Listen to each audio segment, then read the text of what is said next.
ভোটে জেতার পর শ্যামপুর কলেজের ফিজ আমরা পশ্চিমবঙ্গের সবচাইতে কম করব, যাতে ছেলেমেয়েরা শ্যামপুর কলেজে আবার ভর্তি হতে পারে। এবং শ্যামপুর কলেজের পার্টি অফিসে আমরা তালা লাগাবো এবং ওই কলেজের বিল্ডিংটা আমরা শ্যামপুর কলেজকে ফেরত দেবো, যাতে শ্যামপুর কলেজে রাজনীতি হবে না, শুধুমাত্র ছেলেমেয়েরা পড়াশোনা করবে।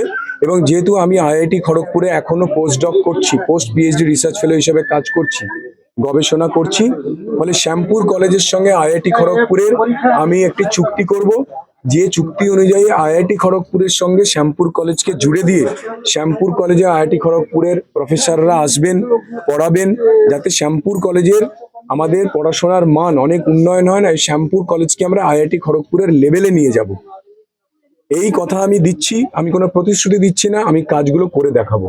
আর আপনাদের সবাইকে আরেকবার বলি, মাস্টারমশাই মতো ভালো মানুষ, কাউকে ব্যক্তিগত আক্রমণ করবেন না। আমি আমার সমস্ত আমার বিজেপির ভাইদের বোনদেরকে বলেছি, এই লড়াই রাজনীতির লড়াই, এই লড়াই শ্যামপুরের উন্নয়নের লড়াই।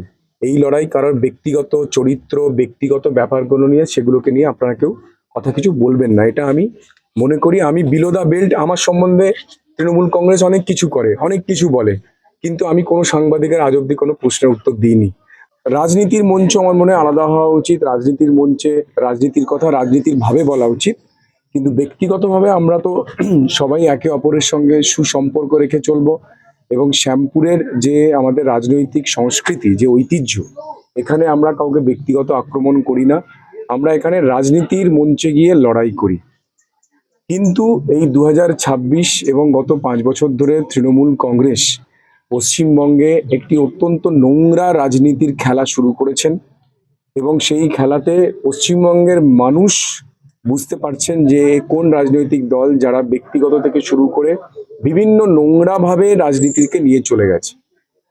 কিন্তু আমাদের মাস্টারমশাই শ্যামপুর সবসময় কিন্তু পশ্চিমবঙ্গ থেকে ব্যতিক্রম। এবং তৃণমূল কংগ্রেসের যে পুরো পশ্চিমবঙ্গের নোংরা রাজনীতির খেলা, সেই খেলাতে মাস্টারমশাই কখনো ছিলেন না।